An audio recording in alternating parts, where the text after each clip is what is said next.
एक लड़का सनी जिसकी शादी होती है, बाकायदा दुल्हन घर आती है, उसकी सुहाग रात होती है, जिसके 2 दिनों के बाद उसकी पत्नी किरण घर से अपने मायके जाती है और मायके जाने के बाद गायब हो जाती है।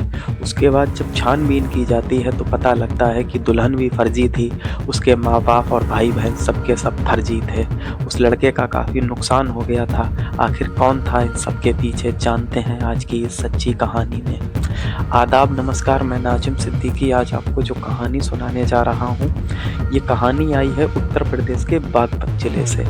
वहाँ रहने वाला एक लड़का सनी, उसके घर एक शख्स आता है और कहता है कि तुम अपने बेटे की शादी कर लो, लड़की बहुत अच्छी है।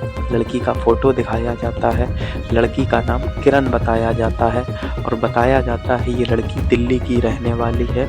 दिल्ली में एक जगह है मजनू का टीला, वहाँ की ये रहने वाली है।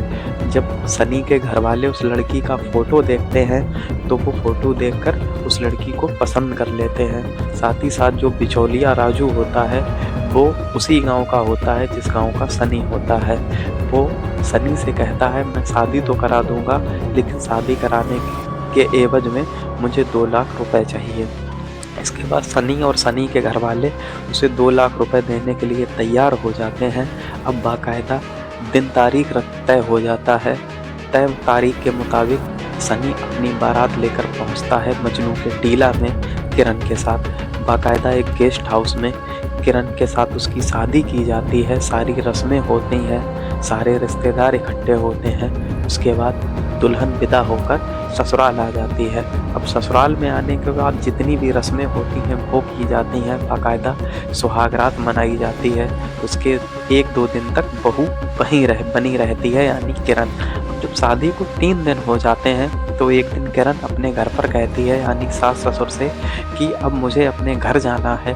तो घर वालों भी यही सोचते हैं कि इसमें कौन सी बड़ी बात है। हर दुल्हन अपने मायके जाती है तो वो राजी खुशी से किरण को इजाज़त दे देते हैं कि तुम अपने माँ बाप को बुला लो और अपने मायके चले जाओ। अब किरण के ससुराल में किरण की मम्मी आती है, उसका एक भाई आता है और एक और करीबी रिश्तेदार आता है। अब किरण अपने साथ लगभग 2 लाख के गहने और 50,000 नगद रुपया लेकर अपने मायके चली जाती है, यानी दिल्ली के मजनू के टीले में। अब जब 1-2 दिन बीत जाते हैं, अब इधर सनी जब अपनी दुल्हन का नंबर लगाता है तो नंबर बंद आता है। इसके बाद जब वो बिचौलिए के पास पहुंचता है, यानी राजू के पास, वो नंबर लगाता है, नंबर तब भी बंद आता है। यहाँ तक कि जो किरण के माँ बाप भाई बहन होते हैं उन सबके नंबर बंद आते हैं। इसके बाद ये लोग जब वहाँ पहुँचते हैं दिल्ली में सच की तलाश में, तो इन्हें पता लगता है कि वो लड़की तो किरण है ही नहीं, उनका नाम तो साजिया है। अब इसके बाद ये लोग काफ़ी परेशान होते हैं, तो इन्हें पता लगता है खोजबीन करने के बाद, ना तो वो लड़की असली थी, ना तो उसके माँ बाप असली थे, सबके सब फर्जी थे। और इधर अब सनी काफ़ी परेशान है क्योंकि 2 लाख रुपए तो उसके बिचौलिए ने भी ले लिए। 2 लाख रुपए के जेवर चले गए, 50,000 रुपया नगद चला गया, फालतू की बदनामी हो गई, साथ ही साथ शादी में खर्चा भी हो गया। लगभग सनी को 6 से 7 लाख रुपया का नुकसान हो गया।